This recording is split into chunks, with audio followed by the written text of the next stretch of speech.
and epithelial. Yeah, we have covered the epithelial tissue and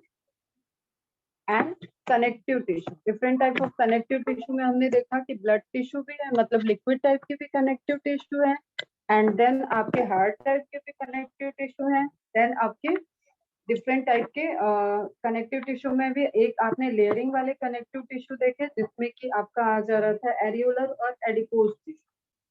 ठीक, सभी को location wise is it clear है कि हाँ एडिपोज टिश्यू क्या है, कहाँ प्रेजेंट है, एरियोलर टिश्यू कहाँ है, ब्लड और लिम्स का क्या ऑर्गेनाइजेशन है, और प्लस क्या रह गया लिगामेंट एंड टेंडोन का क्या है। ठीक है, व्हाइट फाइब्रस टिश्यू क्या है, येलो फाइब्रस टिश्यू क्या है। चलो फटाफट एक दो क्वेश्चन के रिप्लाई करना। येलो फाइब्रस टिश्यू में कौन सा प्रोटीन इन्वॉल्व होगा? विच protein involve in the formation of yellow fibrous tissue?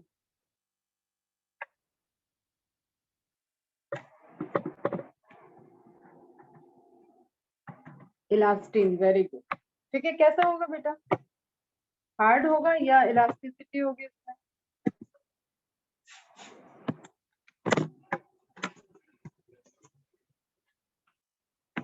Elasticity होगी। क्लियर? तो नाउ हम लोग मूव करते हैं। यस बेटा, बिल्कुल करें, तुम लोग होशियार हो यार, फटाफट फटाफट कैच कर लेते हो चीजों को। नाउ फोकस करते हैं जो नेक्स्ट टाइप्स ऑफ टिश्यू में। 4 बेसिक टाइप ऑफ टिश्यू हम लोगों ने देखा था, उसमें नेक्स्ट टिश्यू जो रहेगा अपना वो रहेगा मस्कुलर टिश्यू।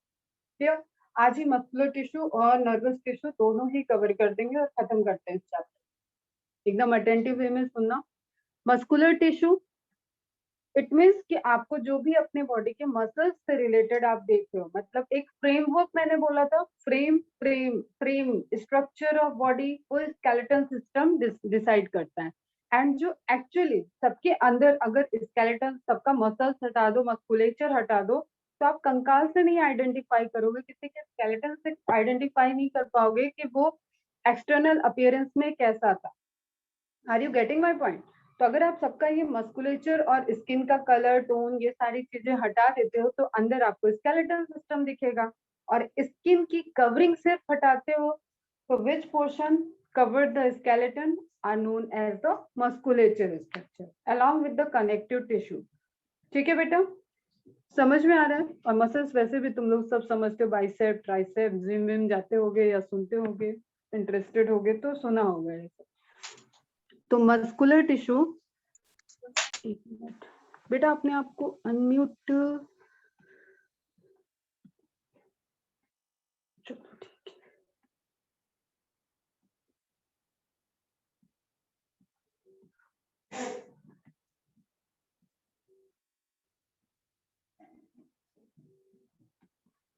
ओके, तो मस्कुलर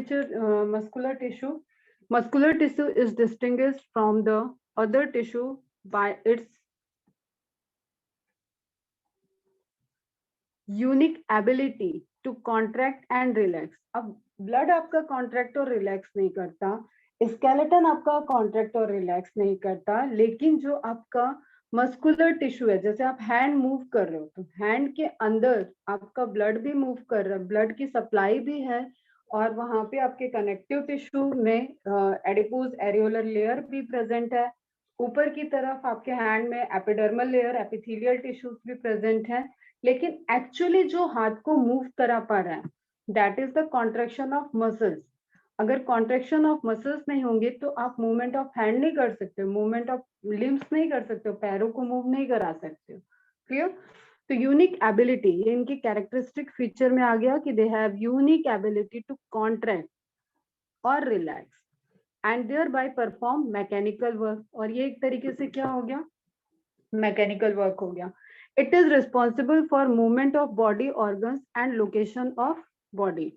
अब ये डिफरेंट जगह पे जिस तरीके से मसल्स होंगी उनकी मूवमेंट इट डिपेंड्स कि वो किस ऑर्गन सिस्टम का है।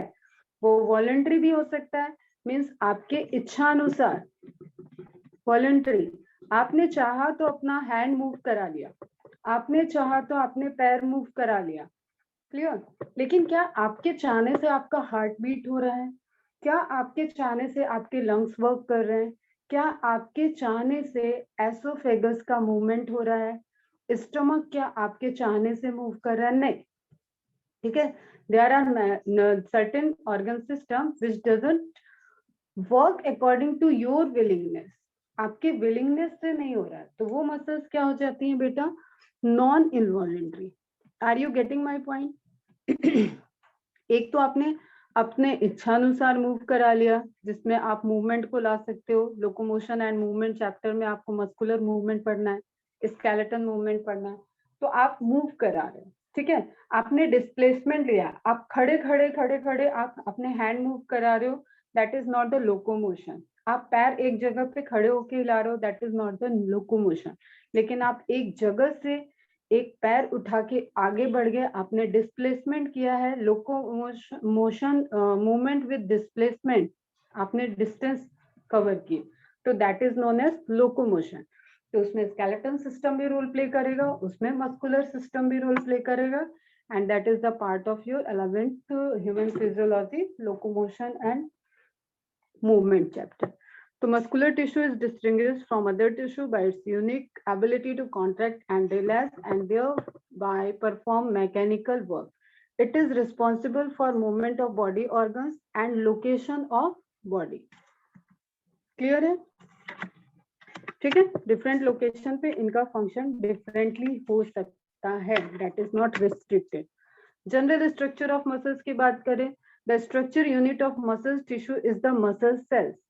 सबकी यूनिट जैसे सेल्स होती हैं, उसी तरीके से यहाँ पे मसल टिश्यू की सेल्स क्या है? मसल सेल्स हैं। Clear? Which because of its elongated shape, shape उनका न स्पेरिकल है, न डिस्क्वाइडल है, न रॉड शेप है, that is elongated shape is also called muscle fibre. तो नोट डाउन कर लेना, इलास्टिन फाइब्रोब्लास्ट से इलास्टिन रिलीज हुआ था, आप इलास्टिक फाइबर कह रहे थे। यहाँ पे एक पॉइंट जो बता रही हूँ मैं, इसको ध्यान से सुनना बेटा। Clear? That is not the cell, वो प्रोडक्ट ऑफ सेल था, लेकिन मसल सेल को ही मसल फाइबर कहा जाता है, क्योंकि ये फाइबर आपके कॉन्ट्रेक्शन रिलैक्सेशन में इंपॉर्टेंट रोल प्ले कर रहे हैं। तो muscle fiber is not the product of muscle cells, these are itself, they are known as muscle cells. Is it clear bachcha? The contractility is due to contractility, जो contract हो रहा है, is due to the presence of contractile protein, actin and myosin. अब हर जगह आपको protein आ रहे हैं बेटा, मैंने बोला सब प्रोटीन के नाम आप नोट डाउन कर लेना एक जगह। तो यहाँ पे जो मसल्स प्रोटीन होते हैं, that are actin and myosin. Clear? आपको मैं सिंपल सी बात बताती हूँ, अभी आप समझ जाओगे फटाफट। ये बीच में जो मैं बैंड बना रही हूँ, दैट इज मायोसिन, और ये हो गया आपका ऊपर नीचे जो मैंने बैंड बनाया, ये हो गया एक्टिन। अब आप देखो तो यहाँ पे आपको बीच में स्पेस दिख रहा है, ठीक है। सिंपल सी चीज बता रही हूँ, आपको समझ में आ जाएगा। ये बीच में स्पेस दिख रहा है। अब ये आपके हाथों की तरह, आप फिंगर दोनों हाथ के पंजे को, जो हाथ की पाम है, उसको आमने सामने लाओ, और उसके बाद फिंगर को बीच बीच में एक दूसरे वाले हाथ के फिंगर के बीच में ले आओ, ठीक है। समझो इसको जो मैं बता रही हूँ। एक मिडिल फिंगर को आप मायोसिन की तरह ट्रीट करो, और उसके ऊपर दो फिंगर को आप एक्टिन की तरह ट्रीट करो, तो यू कैन ऑब्जर्व दैट कि मायोसिन के ऊपर एक्टिन आ गया। सब एक्सपेरिमेंट करके जरा देखना, ऐसा हुआ क्या? ऐसा हुआ क्या? यस और नो, रिप्लाई मी फर्स्ट।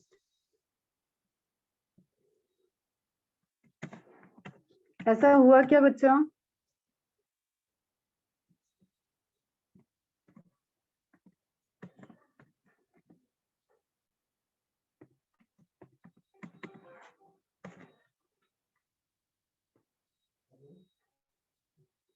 बहुत सारे बच्चे इन हो रहे हैं, आउट हो रहे हैं।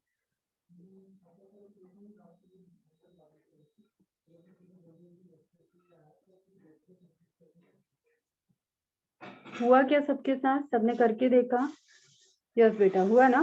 तो दैट इज, जो आपने एक फिंगर के ऊपर दूसरे फिंगर को स्लाइड की, वही कॉन्ट्रैक्शन हो गया, ठीक है। Ma'am voice is cracking. Okay, अभी भी आवाज कट रही है?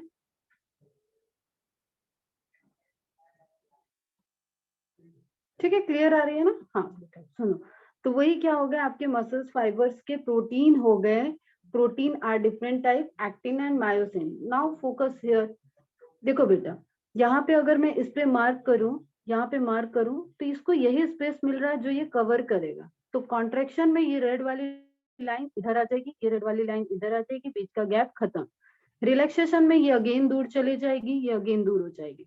सिंपल फिनोमेना बता रही हूँ जो कि बहुत कॉम्प्लेक्स होता है, इसको फिर अपन समझेंगे जब डिटेल में पढ़ेंगे। मसल फाइबर का स्ट्रक्चर ही अपने आप में एक कॉम्प्लेक्स स्ट्रक्चर है बेटा। Is it clear? आगे देखते हैं। The contractility is due to the presence of contractile protein, actin and myosin। दो प्रोटीन का आपको नाम याद रखना है, ठीक है? ब्रॉड बैंड, लाइटर बैंड, ये सब हम बाद में बताएंगे। एटीपी का यूज कैसे होता है, कैल्शियम क्या रोल प्ले करता है। देयर आर सर्टेन मैकेनिज्म जिसकी वजह से आपका कॉन्ट्रेक्शन एंड रिलैक्सेशन का फिनोमेना चलता है, वो हम लोग डिटेल लेक्चर में देखेंगे। The plasma membrane of muscle cells. बेटा अब ये सेल है, muscle fiber is a cell, clear? तो इस सेल के पास क्या होगी, प्लाज्मा मेम्ब्रेन होगी। उसकी प्लाज्मा मेम्ब्रेन को नॉर्मल प्लाज्मा मेम्ब्रेन नहीं करते हैं, प्लाज्मा लेमा नहीं बोलते हैं, that is sarcolemma. Sarcolemma are the plasma membrane which relate with the muscle cells. Clear? Same way में यहाँ पे जो रेटिकुलम होता है, एंडोप्लाज्मिक रेटिकुलम होता है, उसको आप क्या बोलते हो, ER को बोलते हो सार्कोप्लाज्मिक रेटिकुलम। मैं पूरी स्पेलिंग नहीं लिख रही हूँ, यहाँ लिखा हुआ है आपको सार्कोप्लाज्मिक रेटिकुलम। तो what it means, according to location, according to type of cell, we distinguish the name of the plasma membrane and endoplasmic reticulum, and along with the जो यहाँ पे प्लाज्मा प्रेजेंट होगा उसको आप साइटोप्लाज्म, प्रोटोप्लाज्म न बोल के आप बोलते हो sarcoplasm. Means you are going to sarco suffix for the muscles. Is it clear? सारे पॉइंट क्लियर हो गए?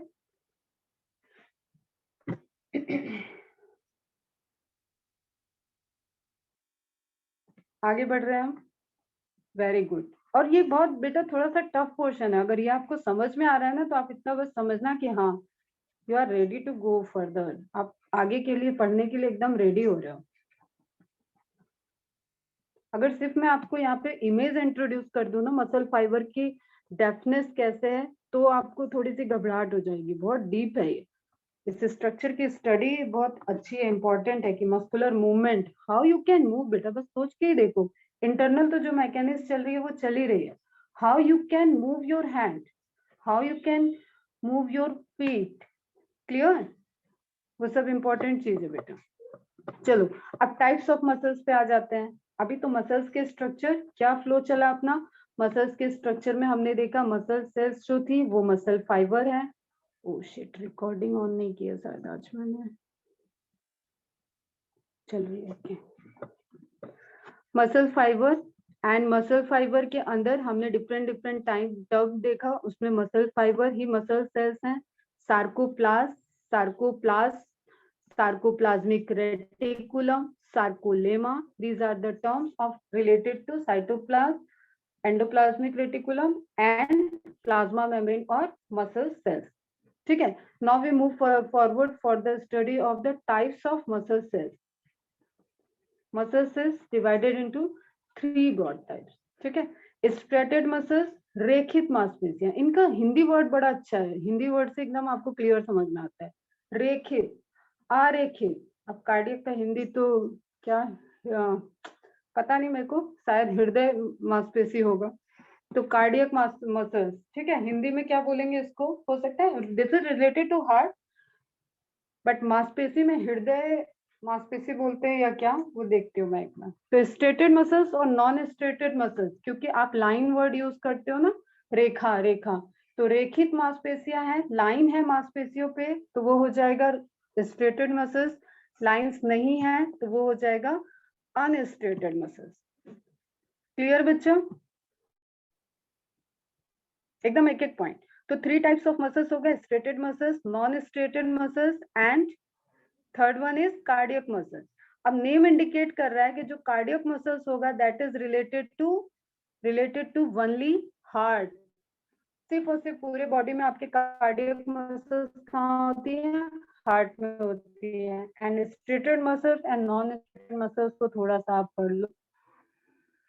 ओके, तो स्ट्रेटेड मसल्स आर, जैसा कि हमने हिंदी में बताया, दैट इज द रेखित मांसपेशियां, मतलब जिनके ऊपर स्ट्राइप्स होंगी, जिनके ऊपर रेखा प्रेजेंट होगी। जैसे आप ट्राउजर शर्ट्स वगैरह पढ़ते होगे, उन पे स्ट्रिप्स बनी होती है। ऐसी मांसपेशियों को हम क्या कहते हैं, स्ट्रेटेड मसल। ओके बच्चों, क्लियर है? ठीक है, तो striated muscles they are also called as voluntary muscles. अब स्ट्रेटेड मसल्स जो है ये वॉलंटरी जो अभी मैंने स्टार्टिंग में आपको बताया कि वॉलंटरी का मीनिंग है कि अपनी इच्छा अनुसार आप मूव करा रहे हो मसल्स को, दैट इज वॉलंटरी मसल्स। और जहां जहां आपकी इच्छा नहीं चल रही है लेकिन आपके मसल्स मूव कर रहे हैं internally, that is involuntary muscles. Are you getting my point बेटा? छोटी क्लास में भी पढ़ा होगा, आई थिंक क्लियर होगा, समझ में भी आ रहा होगा कि हम क्या बता रहे हैं आपको। तो एकदम फोकस होके वन बाय वन आप जस्ट सुनते चलिए। Is it clear? तो यहाँ पे क्या लिखा है आपका, they are also called as voluntary muscles because these are under the control of one will. हमारी इच्छा अनुसार हम इनको मूव कराते हैं, that's why they are voluntary. अब इसका अपोजिट क्या हो गया, सभी बता दोगे, इनवॉलंटरी होता है। क्लियर? मसल फाइबर्स और cells are multinucleated and unbranch. These muscles get tired and need rest. अब देखो बेटा, कुछ मसल्स हैं आपकी, अब ये सब चीजें कॉन्सेप्ट वाइज आप समझो। तो कुछ मसल्स आपकी हैं जो कि कभी टायर्ड नहीं हो रही हैं। जैसे हम हार्ट की मसल्स की बात करें, तो हार्ट मसल्स जो है आपकी वो कभी टायर्ड नहीं हो रही। वो जब तक आप जिंदा, आफ्टर बर्थ या बिफोर बर्थ से ही मदर वॉर्म से हार्ट मसल्स वर्क कर रही हैं, एंड टिल डेथ वो कंटिन्यू वर्क करती हैं। तो ऐसी मसल्स में कोई भी ऐसा नहीं होगा कि वो मसल्स वर्क करते करते थक गई और उन्होंने बोला आज हमारा मन नहीं है, आज तो हम हार्ट कॉन्ट्रैक्ट ही नहीं कराएंगे, आज हमारा नेटवर्क इशू मैम के जैसे है और हम वहां पे वर्क नहीं करेंगे तो हार्ट रुक जाए, ऐसा नहीं होगा। तो ऐसी मसल्स जो कि वॉलंटरी मसल्स होती है, जैसे आप एक्सरसाइज के टाइम आप अगर कार्डियो कर रहे हो, वो ट्रेडमिल पे दौड़ रहे हो, या आप नॉर्मल आप रनिंग कर रहे हो, प्रैक्टिस कर रहे हो, तो यू कैन फील कि आप थक जाते हो। ठीक है, आप थक जाते हो।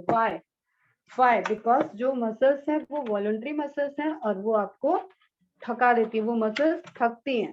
दैट्स वाई आप उनको फिर से रेजुविनेट करने की कोशिश करते हो। ओके बच्चा, इज इट क्लियर?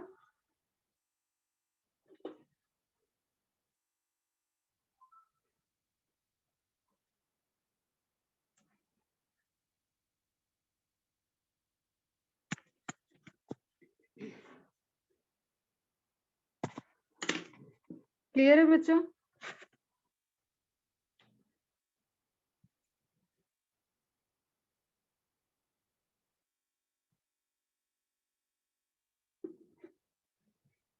हाँ या ना, कुछ तो बोलो।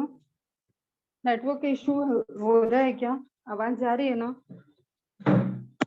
यार एक तो ये बच्चे बहुत इन आउट हो रहे हैं, हर 2 मिनट में एक बच्चा वेटिंग रूम में आ जा रहा है। वेरी गुड बेटा, है ना? तो मसल फाइबर और cells are multinucleated and unbranched. Multinucleated हो सकती है, एक सेल के अंदर नंबर ऑफ न्यूक्लियस होता है, बहुत हाईली एंडोप्लाज्मिक रेटिकुलम यहाँ पे होता है, और माइटोकॉन्ड्रिया भी बहुत हाई अमाउंट में होते हैं। ये हम आपको ट्रिक बता रहे हैं, क्योंकि जब आप मूव कराते हो तो आप एनर्जी को यूज करते हो, और एनर्जी यूज करते हो तो एनर्जी प्रोड्यूस होना चाहिए, and you know the powerhouse of the cell is mitochondria. That's why in muscle fiber concentration of mitochondria is high. ठीक है, अब याद हो, अगर तुम लोग थोड़ा सा रिकॉल करो, सेल चैप्टर में मैंने बताया था ऑर्गेनेल के वेरिएशंस हैं, ऑर्गेनेल के अमाउंट, इट डिपेंड्स ऑन कि वो सेल कहाँ की है, वो किस सेल में, उसका फंक्शन क्या है। ठीक है, तो लोकेशन एंड फंक्शन डिसाइड करता है। उसी तरीके से मैं एक आपको पॉइंट बता रही हूँ कि माइटोकॉन्ड्रिया का नंबर आपके मसल सेल में नॉर्मल सेल्स के कंपेयर में हाई होता है। Okay, location of striated muscles, location दे दिया स्ट्रेटेड मसल्स का। लिम्स, अभी हमने आपको बताया हाथ पैर मूव करा लो, दैट इज द लिम्स। नेक, आप अपनी गर्दन मूव करा सकते हो। क्लियर? मूव जो आप अपनी इच्छा से चला रहे हो, मैं बोल रही हूँ तो मेरी चिक की मसल्स मूव कर रही है, मेरी जॉ जॉ बोन से अटैच्ड मसल्स मूव कर रही है, फेशियल मसल्स मूव की, ठीक है। मैं गर्दन ऊपर नीचे कर रही हूँ, मैं दाएं बाएं कर सकती हूँ, मैं मूव करा सकती हूँ, पूरा रोटेट करा सकती हूँ, मैं हैंड को ऊपर नीचे कर सकती हूँ, हैंड को क्लॉकवाइज एंटी क्लॉकवाइज भी मूव करा सकती हूँ। तो that is according to my feel, ठीक है। तो ऐसी मसल्स क्या हो गई, स्ट्रेटेड मसल्स हो गई, और ये मसल्स थक जाती हैं, get tired and they need rest. कैसे आपको हाथों में दर्द होने लगता है कभी बहुत गैप के बाद, आप कोई गेम जो भी खेलते हो, जैसे जैसे सपोज मैं बैडमिंटन खेलती हूँ और बैडमिंटन मैंने बहुत टाइम से नहीं खेला है, फिर अगर मैं बैडमिंटन खेलने जाऊँ तो I use to having a pain, pain होगा मुझे यहाँ पे, क्लियर। तो मेरी मसल्स थक जाएंगी, और उसके बाद आप उनको रेस्ट दोगे तो वो मसल्स रिजुविनेट हो जाती हैं फिर से, और एनर्जी उनके अंदर आ जाती है एंड वो फिर से फंक्शन के लिए रेडी रहती है।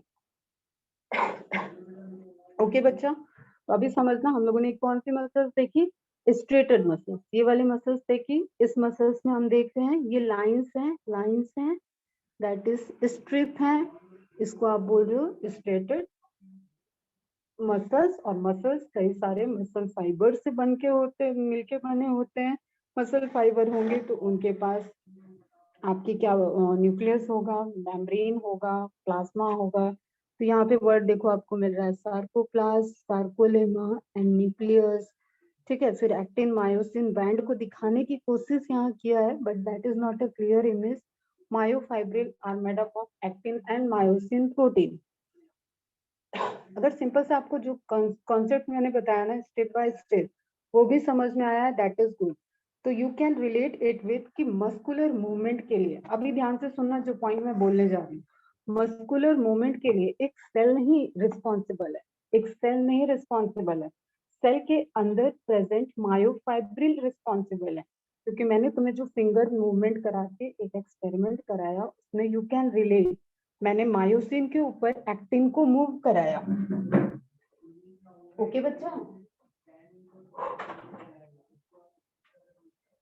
मैंने मायोसिन के ऊपर एक्टिन को मूव कराया, तो उस मूवमेंट की वजह से, वो मायोफाइब्रिल के मूवमेंट की वजह से मसल फाइबर मूव करेंगे, और ऐसे बहुत सारे मसल फाइबर एक साथ मूव करते हैं, तो पूरा मसल स्ट्रक्चर मूव करता है, और उसकी वजह से आप लोकोमोशन का एग्जांपल लो, तो यू कैन मूव और लोकोमेट your limbs. Are you getting my point?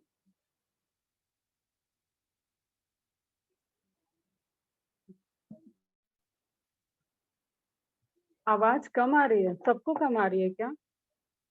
आनी तो नहीं चाहिए बेटा, अभी नेटवर्क तो सेटल स्टेबल है, सबको प्रॉब्लम नहीं हो रहा, हो सकता है आपके एंड से भी कभी कभी प्रॉब्लम होता है, ठीक है। तो आप वैसे वीडियो वीडियो तो सबके बंद है, आप थोड़ा सा अपना लोकेशन चेंज करके देखो, ठीक है बेटा। तो striated muscles I think clear, छोटा सा इसका कंक्लूड करते हैं, या चलो लास्ट में अपन कंपैरेटिव देखेंगे, वहां कंक्लूड करेंगे, बार बार फिर टाइम जाता है। अभी जितनी चीजें समझाई उतना आपको समझ में आया। नेक्स्ट आ गया non striated muscle. Non striated मतलब उनके ऊपर स्ट्रेटेड नहीं है, तो किसी के ऊपर लाइन नहीं खींची है तो आप उसको स्मूथ कह सकते हो, यस और नो?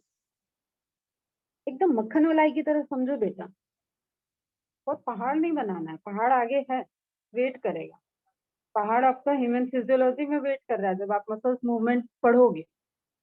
बट अभी आप बताओ कि कोई चीज पे रेखाएं हैं, अगर हम उन रेखाओं को, उन लाइंस को डिलीट कर दें, तो उनको क्या हम स्मूथ सरफेस बोल सकते हैं? बिल्कुल बोल सकते हैं, ठीक है। उस पे लाइन नहीं है तो वो कैसा हो जाएगा, स्मूथ, स्मूथ है। They are involuntary. और ऐसी मसल्स जहाँ पे स्मूथ मसल्स प्रेजेंट होती हैं, ऐसे ऑर्गन जहाँ पे स्मूथ मसल्स प्रेजेंट होते हैं, वो इनवॉलेंट्री मसल्स होती हैं, वो आपके भरोसे नहीं चलती हैं।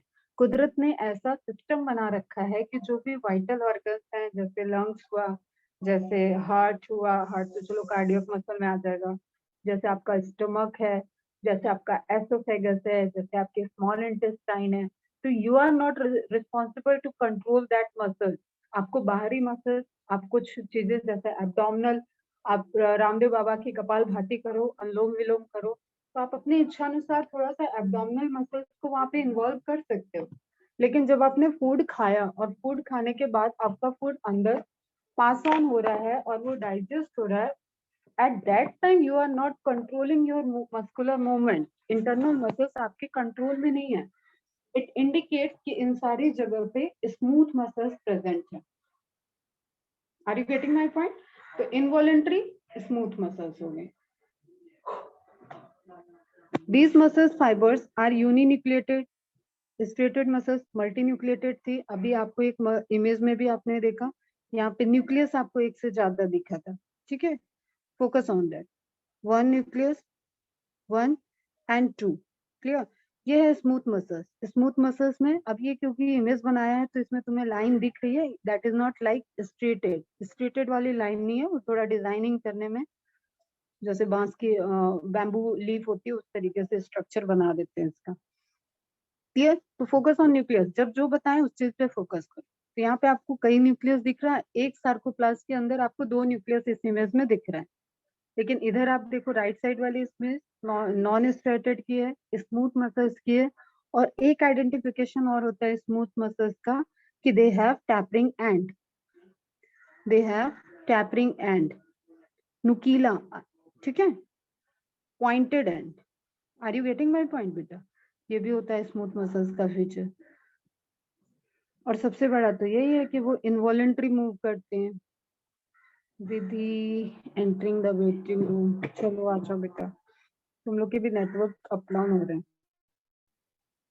They are involuntary muscles, also called as smooth muscles. These muscles fibers, muscle fiber मतलब सेल बेटा, कोई भी कंफ्यूज नहीं होगा। मसल फाइबर आज गांठ बांध लो कि कहीं पे भी मसल फाइबर की बात हो रही है मतलब मसल सेल्स की बात हो रही है, डेट और नॉट की प्रोटीन फाइबर की बात हो रही है। Okay, are uninucleated and spindle shape, spindle shape का होगा, ठीक है? स्पिंडल शेप तुम लोग शुरू सुनते आ रहे हो सेल के टाइप से।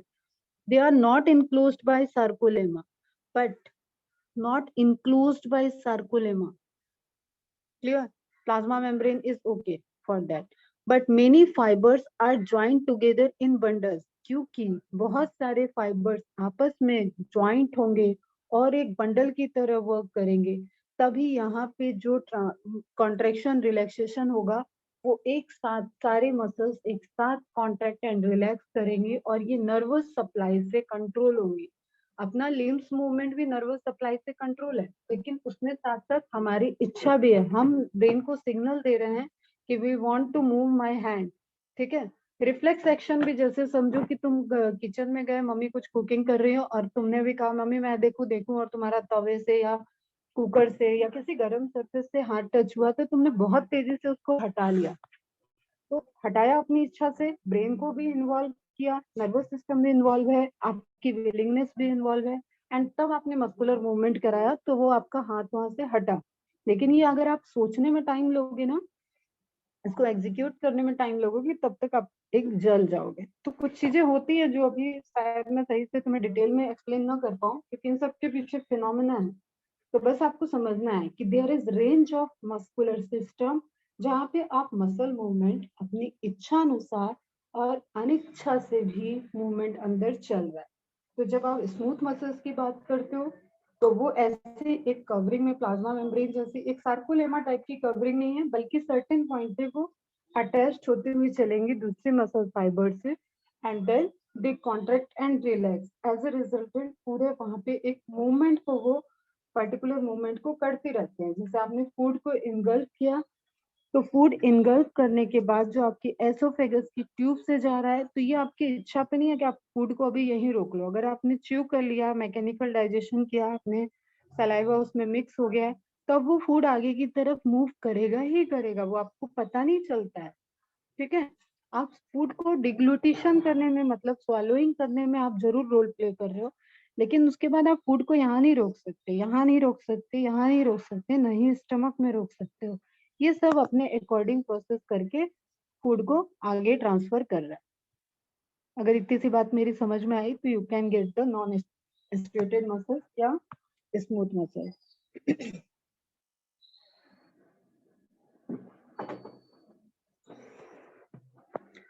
सच मसल्स, प्लाज्मा मेम्ब्रेन वहां पे प्रेजेंट होती है, कोई प्लाज्मा मेम्ब्रेन को गायब नहीं करेगा।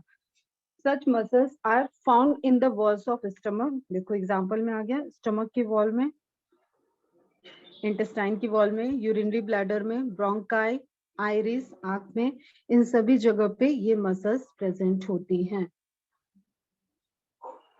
क्लियर? और ये डायरेक्ट क्वेश्चन है, अभी परसों बच्चे एलएन सीरीज का क्वेश्चन कर रहे थे, उसमें आइरिस मसल्स इज इनवॉलेंट्री और वॉलेंट्री स्मूथ मसल्स, इस तरीके से ऑप्शन में क्वेश्चन आया था। एंड वहां साथ में दिया हुआ था एब्डोमिनल मसल। तो abdominal muscle is different and alimentary canal की मसल्स वो डिफरेंट है। बच्चे कर दिए एब्डोमिनल मसल, क्वेश्चन हो गया गलत। Iris of I is the right answer. बस मैं तुम्हें एक एग्जांपल दे दी, अभी ध्यान में आ गया। तो क्लियर है बच्चा, तुम्हें समझ में आया ना? वॉलेंट्री इनवॉलेंट्री समझ में आ रहा है, हम अपनी इच्छा अनुसार मूव करा दें, हमारी इच्छा अनुसार प्लस इंटरनली भी वो मूव कर रहा है, that is different kind. And हमारी कोई इच्छा नहीं है फिर भी वो अंदर पूरा मूव कर रहा है, मेरा कोई कंट्रोल ही नहीं है उसमें, वो प्योर वॉलेंट्री हो। ठीक है?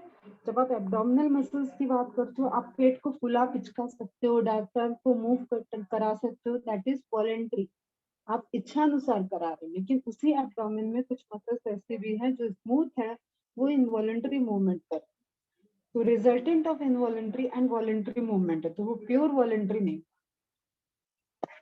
Peristalsis movement, you know peristalsis movement? Peristalsis, आपने कभी केचुए को चलते हुए देखा है, अर्थवॉर्म को चलते हुए देखा है? यस और नो? फास्ट बेटा। केचुए को चलते हुए देखा है? केचुआ समझते हो? अर्थवॉर्म दौड़ता है क्या? अर्थवॉर्म रेंगता है ना, बहुत धीरे धीरे चलता है। तो अभी मैं कुछ समझाने की कोशिश कर रही हूँ, समझना थोड़ा सा। अर्थवर्म की मसल्स भी लॉन्गिट्यूडनल और सर्कुलर मोशंस करती हैं, एंड अपने एसोफेगस की मसल्स, एलिमेंट्री कैनाल की मसल भी मूव करती है। तो जस्ट कंसंट्रेट हियर, एक मसल ये है, ठीक है, दिस इज लॉन्गिट्यूडनल। एक मसल ऐसी है, मसल्स है, मसल फाइबर नहीं बोल रही, मसल सेल्स नहीं बोल रही, टिश्यू की बात कर रही, ठीक है? अब जस्ट सपोज जब ब्लू वाला कॉन्ट्रैक्ट करेगा तो मूवमेंट कैसा होगा? ब्लू वाला कॉन्ट्रैक्ट करेगा तो मूवमेंट, ये रेड वाला जो एनिमल है, रेड वाला जो स्ट्रक्चर है, सिर्फ मैं उसको बता रही हूँ, वो कैसा हो जाएगा? वो छोटा हो जाएगा लंबाई में। ठीक है? तो अर्थवर्म के मूवमेंट को याद करो, वो अपनी बॉडी को सिकुड़ता है, फिर फैलाता है, सिकुड़ता है, फिर फैलाता है। क्लियर? तो ये क्या हो रहा है? लॉन्गिट्यूडनल। और अगर हम कहें कि ग्रीन वाली मसल्स मूव की, तो वो थोड़ा सा नैरो हो जाएगा। Are you getting my point? ठीक है? तो इसी तरीके से आपकी एसोफेगस क्या कर रही है? लंबाई में और चौड़ाई में दोनों साइड से मूव कर रही है। तो जो फूड पार्टिकल यहाँ पे बोलस उसको बोलते हैं, जो फूड पार्टिकल यहाँ पे प्रेजेंट है उसको ये मसल्स ध्यान देना, ये मसल्स, ये लेयर आगे की तरफ मूव करती है, और ये आगे की तरफ मूव करेगा तो ये ट्यूब, रुको मैं थोड़ा सा और अलग तरीके से बनाती हूँ, ध्यान से देखना। तो ये कैसी हो जाएगी? पूरी गायब हो गई, ध्यान से देखना बेटा, है ना? ये ट्यूब कैसी है? जैसे जस्ट सपोज यहाँ पे आपका भोजन, खाना पहुंचा है, भोजन कह रही हूँ, खाना पहुंचा, ठीक है? कभी कभी मैं भी बहुत शुद्ध हिंदी बोलने लगती हूँ, परेशान नहीं होना। क्लियर? तो ये फूड आपका यहाँ है, तो उसको एक कॉन्ट्रेक्शन समझ में आ रहा है, वो वहां पे नैरो हुआ है। क्लियर? और यहाँ से उसको ये मसल्स प्रेशर दे रही हैं, तो वो आगे की तरफ चला जाएगा, और जहां जाएगा वो नैरो हो जाएगा, और पीछे वाला ये नैरो वाला पॉइंट फिर से ओपन हो जाएगा। तो इसका दूसरा अगर पोजीशन हम ड्रॉ करें, ये यहाँ पहुंच गया, तो अब ये अपने वापस से नॉर्मल पोजीशन में चला जाएगा, ये ऐसा हो जाएगा। कितनों को समझ में आया हम क्या समझा रहे हैं? तो this movement is peristalsis movement. अब कुछ नहीं, अब थोड़ा सा तुम्हारे हाथ पे आ जाओ, अपने हाथ को देखो, टेबल पे रखो, सब रखा करो, जब हम बोले तो सब माना करो बात को। ठीक है? हाथ को रखा तुमने, अब तुम हाथ में हथेली के पीछे वाला पार्ट तो सिकुड़ा नहीं सकते हो, तो उसको कोशिश भी मत करना। तुम्हारा जो ये पाम वाला पोर्शन है, अगेन ऐसे उसको, सपोज वो अर्थवर्म है, उसको मोड़ो, मुट्ठी बनाओ एंड देन ओपन करो और आगे बढ़ जाओ। मोड़ो, मुट्ठी बनाओ एंड देन अपने हाथ को खींचो, आगे की तरफ बढ़ाओ। मूवमेंट हुआ क्या? बढ़ाना है, थोड़ा इच्छा अनुसार बढ़ाना पड़ेगा। यहाँ पे मूवमेंट दूसरा है ना, समझा रही हूँ। मूवमेंट हुआ, ठीक है, मजा आया। यही मूवमेंट होता है जब लॉन्गिट्यूडनल और सर्कुलर मसल्स दोनों वर्क कर रही है, मतलब लेंथ में और विड्थ में दोनों मूवमेंट हो रहा है, तो आपकी बॉडी के अंदर की ऐसे मूवमेंट को आप बोलते हो पेरिस्टालसिस मूवमेंट या पेरिस्टाल्टिक मूवमेंट, जो कि एलिमेंट्री कैनाल में दिखती है, जहाँ पे आपकी मसल्स मूव कराती हैं और खाने को अलग अलग स्टेज से पास होते हुए बोलस से काइम, काइम से स्मॉल इंटेस्टाइन तक ले जाते हैं। काइम जानते हो? काइम, जब आपने खाना मुंह में रखा ना, मुंह में खाना खाते हो, दैट इज फूड। मुंह से ओरल कैविटी, मतलब ओरल कैविटी से जब आप स्वैलोइंग करते हो, जो आपका ये फेरिंक्स वाला एरिया, उससे खाना आगे बढ़ गया, एसोफेगस में गया, तो उसको आप कहते हो bolus, that is known as bolus. अब आप उसको फूड नहीं कहते हो। एंड बोलस से स्टमक, बोलस स्टमक में जाता है। जब स्टमक में उस पे केमिकल ट्रीटमेंट हो जाता है, एसिडिक ट्रीटमेंट हो जाता है, देन आप उस स्ट्रक्चर को कहते हो काइम या acid chyme, both are correct. Clear? तो डिफरेंट डिफरेंट लोकेशन पे, डिफरेंट डिफरेंट स्टेप पे उसी खाने का नाम चेंज होता है। तो काइम फाइनली स्मॉल इंटेस्टाइन में डाइजेस्ट होता है एंड देन अब्सॉर्ब होता है। कभी डाइजेस्टिव सिस्टम नहीं पढ़ा रहे हैं, घबराना बिल्कुल नहीं, जस्ट बता रहे हैं, नोट डाउन कर लिया करो जो एडिशनल इंफॉर्मेशन देते हैं। तो ये हो गई आपकी स्मूथ मसल्स। क्या क्या देखा हमने? Non striated, striated. स्ट्रेटेड जो हमारी ऐच्छिक मांसपेशियां जिनको हम विलिंगली मूव करा सकते हैं, वो हो गई थी स्ट्रेटेड। मल्टी न्यूक्लिएटेड हो सकती है, सार्कोलेमा है, वहां पे सार्कोप्लाज्मा है, नंबर ऑफ एंडोप्लाज्मिक रेटिकुलम को सार्कोप्लाज्मिक रेटिकुलम कह रहे थे आप। एंड मैंने एक एडिशनल इंफॉर्मेशन दिया कि वो थक जाती हैं, उनको रेस्ट चाहिए होता है, दैट्स व्हाई वहां नंबर ऑफ माइटोकॉन्ड्रिया भी हाई होते हैं। फिर आपने स्मूथ मसल दिया, देखा तो हमारे बॉडी के वैसे वाइटल ऑर्गन जिनका फंक्शन हम रोक नहीं सकते, जिनका फंक्शन हमारे भूल जाने की वजह से हार्मफुल हो सकता है, हमारी लाइफ के लिए लाइफ थ्रेटनिंग हो सकता है, वो सब ब्रेन ने अपने कंट्रोल में डायरेक्ट ले रखा है। और उसमें हमारी इच्छा को इन्वॉल्व नहीं करता है कि हम पता चल रहे हैं कि मूवी देखें और हम दिल को धड़काना भूल जाए, सांस लेना भूल जाए। ठीक है? तो ऐसी सारी जगहों पे voluntary muscle, involuntary muscles work कर रही हैं एंड वो नेचर में हमारे कंट्रोल में नहीं होती हैं।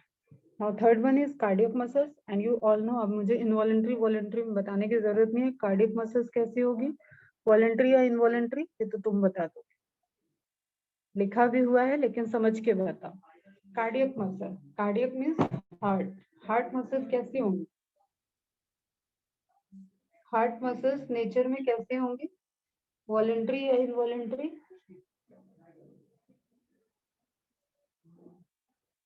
किसी को कोई ऑब्जर्वेशन यहाँ पे समझ में आ रहा है? जैसे हार्ट बीट आपकी बढ़ती है, क्लियर? हार्ट बीट बढ़ती है तो मतलब हार्ट वर्क ज्यादा कर रहा है, बार बार पंपिंग कर रहा है।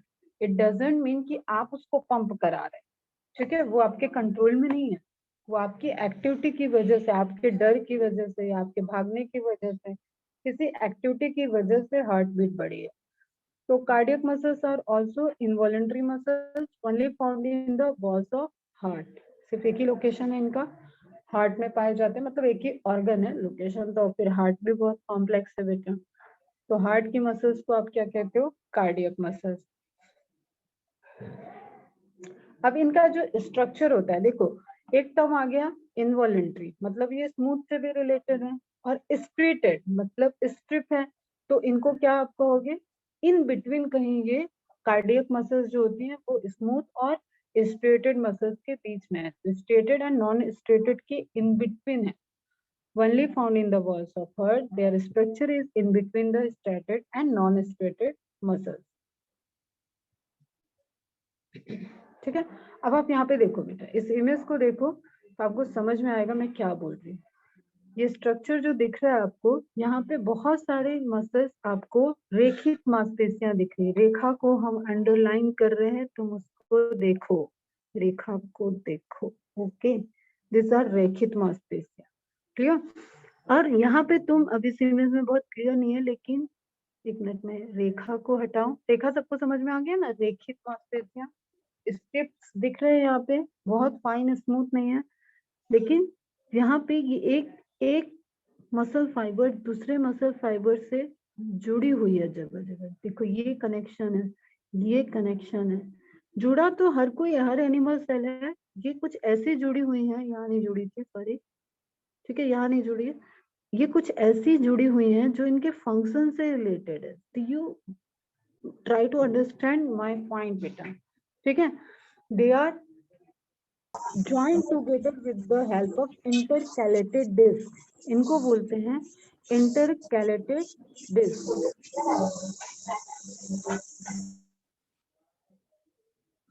समझ में आया? अब इंटरकैलेटेड डिस्क क्यों चाहिए? जो आपकी हार्ट है, that is the muscular chamber, muscles का चैम्बर है, उसके पास कोई बोन नहीं है बेटा। वो हार्ट की पूरी मसल एक एक बार में जो दब रही है, जो आपको धक धक का साउंड आता है, उसमें दबने से ब्लड बाहर की तरफ जा रहा है, तो वो पंपिंग का एक प्रेशर है। उस प्रेशर को वर्क करने के लिए, जैसे आप सिर्फ अपनी एक फिंगर से अगर अपने सामने कुछ ऐसा रखा है टेबल पे, अभी बुक वगैरह या कॉपी, जिसको आप फिंगर से हिलाने की कोशिश करो और वो नहीं हिल रही, ठीक है, just try to understand what I want to से।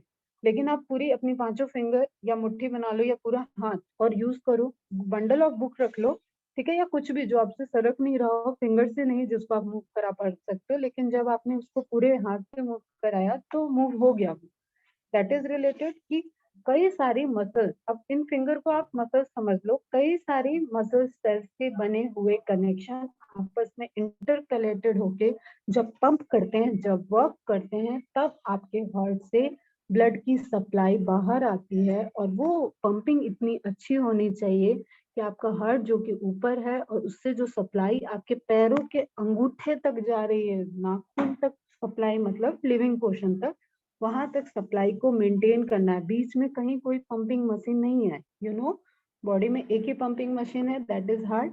तो ये कॉन्सेप्ट आपको समझ में आना है। दैट्स वाई ये मसल्स आपस में जोर लगा के हैसा, सुना है तुम लोगों ने? जोर लगा के हैसा मतलब सब जोर लगाएंगे, सब ताकत लगाएंगे और पंप करेंगी। That's why they are connected with the help of intercalated disc. Important point है, जरूर लिखा होगा, यहाँ पे देखते हैं, इमेज में लेबलिंग है, clear? They are uninucleated, single nucleus है, हर सेल में एक न्यूक्लियस, एंड ब्रांच्ड, ब्रांचिंग होगी। Branches are united by intercalated disc. आप डिफरेंट सेल समझ लो, डिफरेंट ब्रांच समझ लो, वो सभी आपस में कैसे जुड़े होंगे? इंटरकैलेटेड डिस्क से जुड़े होंगे। In these muscles rhythmic contraction means ऐसा नहीं कि कभी भी आपको धक धक का मतलब धक धक ही सुनाई देगा, जो एक्चुअली धक धक नहीं होता है, लब डब होता है, लब डब, लब डब, ठीक है? मेडिकल में दैट इज नॉट धक धक, ये फिल्मी गानों में धक धक होता है, एक्चुअली में दिस इज लब डब, लब डब। तो लब डब का जो साउंड होता है वो कुछ वॉल्व के ओपनिंग एंड क्लोजिंग से होता है, तो हम लोग डिटेल में पढ़ेंगे तब देखेंगे। अभी आप ये समझो कि ये एक रिदम है, ये एक सॉन्ग की तरह है, एक म्यूजिक की तरह है, क्लियर? तो वही चीज है, that is the rhythmic contraction, contraction relaxation, contraction relaxation, लब डब एक पूरा कंट्रोल वे में चल रहा है। That's why again it is involuntary. आप इसको कंट्रोल करते तो आप भूल जाते, और जिस दिन भी आप भूलते, काम खत्म हो जाता। चलें आगे, कोई क्वेरी है किसी को?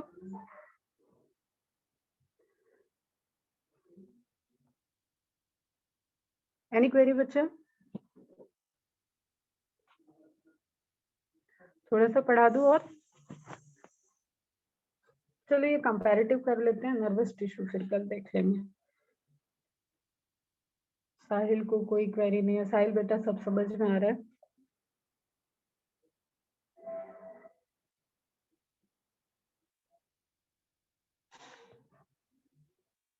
बाकी सब कहाँ हो? रिप्लाई दे दो थोड़ा, मैम भी खुश हो जाए।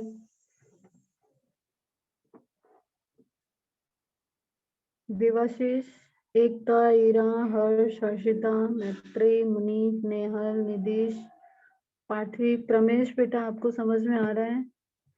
रुद्र, साहिल तो रिप्लाई किया, सानिका, सानिया, सिद्धि, स्नेहा, सोनी, शुभान, श्वनी, तन्वी, तन्वी, तुलसा, उर्वी, वेदांत, विधि, विशाखा, सबको क्लियर है? No query, very good, no doubt.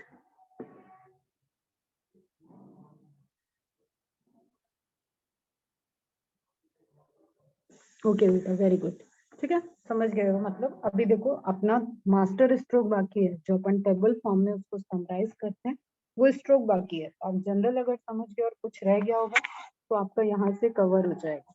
ठीक है, पहले मैं एक कलरफुल इमेज से थोड़ा सा समझाती हूँ तुम्हें। यू कैन सी हियर, ठीक है, दिस वन। पहले हम ऊपर की दो मसल्स की बात करते हैं। अरे यार, कहाँ डांस कर, ठीक है, this one, this is simply striated है। ये क्या हो जाएंगी आपकी स्केलेटल मसल्स में भी एग्जांपल आ जाता है, जैसे यहाँ पे स्केलेटल मसल्स में ही दिया हुआ है। ठीक है, तो स्ट्रेटेड मसल्स जिनके पास स्ट्रिप है, that is you can see. ठीक है, आपके लिम्स वगैरह में भी जो आप बात कर रहे हो, जो एचिक मूवमेंट करा रहे हो, वो सभी स्ट्रेटेड मसल्स हैं। फिर you can see smooth muscle. Example दिया डाइजेस्टिव सिस्टम का, जो मैंने आपको बताया, स्मॉल इंटेस्टाइन में, स्टमक में, एसोफेगस में जो मूवमेंट है, जब तक फीसेस, जब तक स्टूल आपका, इवन स्टूल का पास होना भी, स्टूल का पास होना भी, that is again the peristalsis movement. Mass peristalsis movement होता है जब आप डिफिकेशन, जिसको टेक्निकली आप स्टूल को, एक्सक्रीटा को बाहर रिलीज करना, फीसेस को रिलीज करना कहते हो, तो वहां पे भी मसल्स इन्वॉल्व है बेटा। क्लियर? तो ये स्मूथ मसल्स हो गए, टैपिंग एंड, और एक दूसरे से कोलैप्स की हुई दिख रही है आपको। क्लियर? थर्ड वन आप देखो, कार्डियक मसल, ये आपको हार्ट में दिख रही है। और इंटरकैलेटेड डिस्क, सबसे इंपॉर्टेंट कैरेक्टरिस्टिक्स ही इनका ये है, इंटरकैलेटेड डिस्क नहीं होगा तो ये एक दूसरे से कोऑर्डिनेट वर्क में फंक्शन नहीं करेंगे। आप इसको बहुत जगह देख सकते हो, जैसे सपोज आपके पास एक कोई ऐसा स्ट्रक्चर हो, या जस्ट सपोज आपके पास एक हैंकी है। ठीक है, एक हैंकी को अगर आप एक सिरे से खींचोगे तो वो सिरा टूट के तो आपके हाथ में नहीं आता है ना, वो सिरे के उस फोर्स के डायरेक्शन में पूरी की पूरी हैंकी आपकी मूव कर रही हो। Are you getting my point?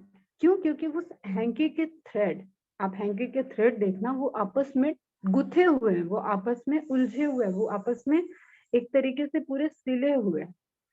तो इसलिए आपने एक सिरे से हैंकी को जब खींचा अपने साइड, तो पूरी की पूरी हैंकी आपके पास आई। कोई कपड़े को भी लेके आप एक्सपेरिमेंट करो तो आप देखोगे ऐसा ही हो रहा है। क्यों? क्योंकि वो आपस में इंटरकनेक्टेड है।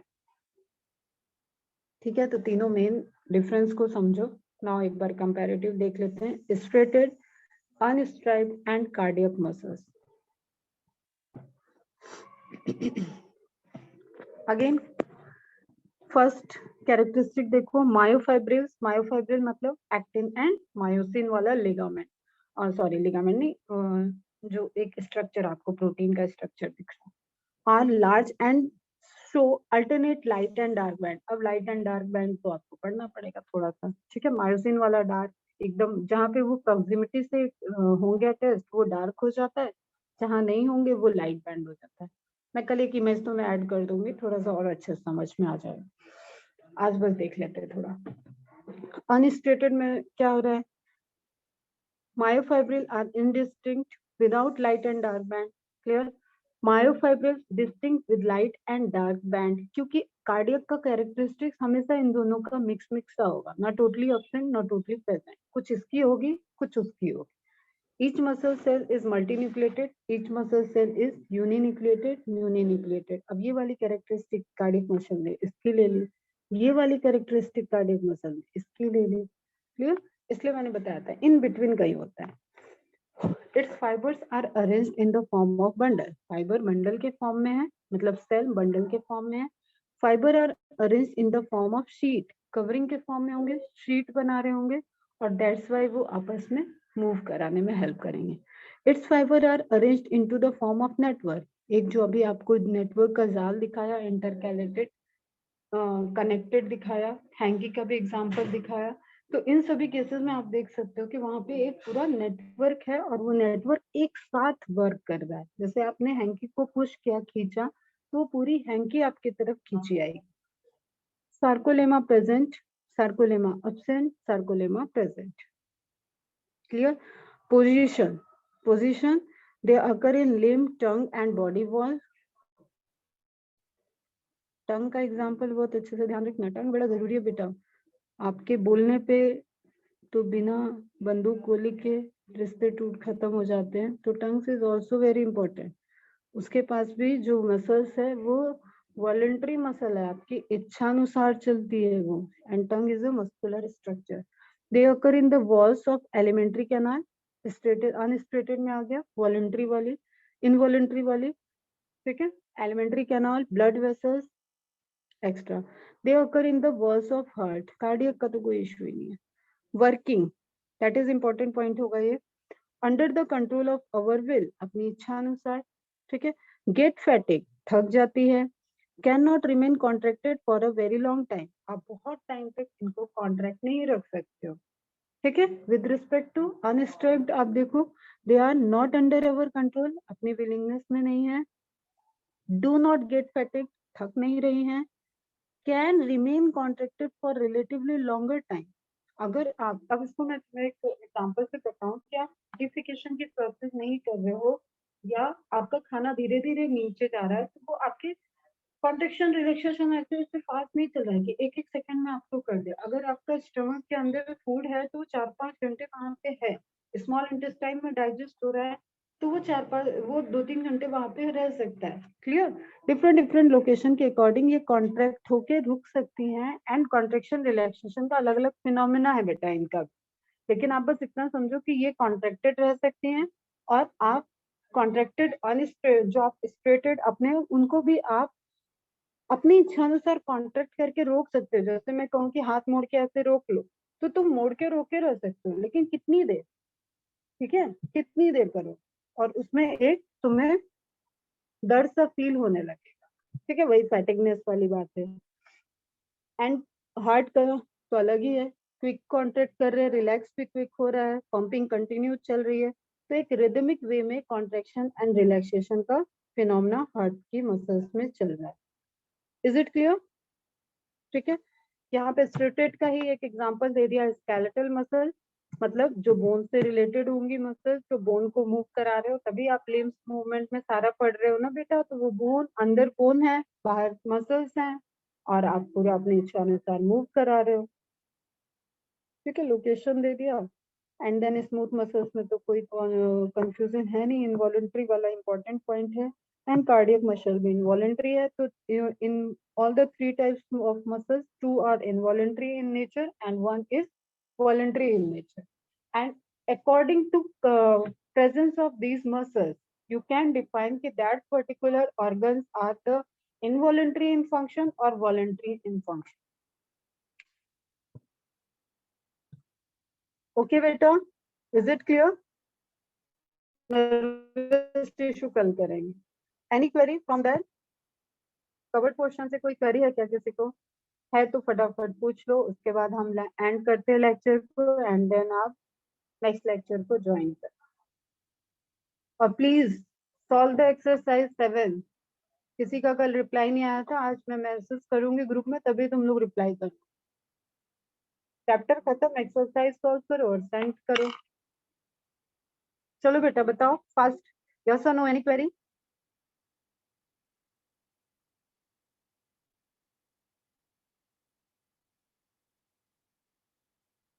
क्लियर है? नो?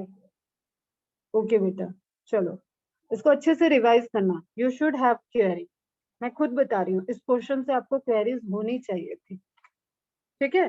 बट आप इस क्वेश्चन को अपने पीडीएफ से रिवाइज करो और पूरा प्रॉपर तरीके से समझो, और इसको प्रैक्टिकली आप अपनी मसल्स मूव करा के खाना खाते वक्त थोड़ा सा अवेयर होके साइंस स्टूडेंट की तरह देखो। अभी जब लंच करोगे तो देखना, क्या तुम अपने खाने को रोकने की कोशिश करना, क्या रोक पा रहे हो, खाना कैसे आगे गया तुम्हें वो फील होता है, ठीक है। खाना अगर खाना खाते वक्त बोलो तो वो ट्रैकिया की तरफ मूव करता है, तो उससे आपको जो कहते हैं ना धक्का लगता है, ठीक है, आपका ब्लॉक होता है, तो आप वापस से वो रिग्रेटेशन मूवमेंट एक होता है, उससे खाना बैक आ जाता है आपके, मतलब वो अलाउ नहीं करेगा कि ट्रैकिया विंड पाइप में खाना नहीं जा सकता, ठीक है। चलो ये सब ऑब्जर्व करना, और फिर कोई क्वेरी हो तो मैसेज करना। बाय बाय बेटा, take care, good day, bye बच्चा।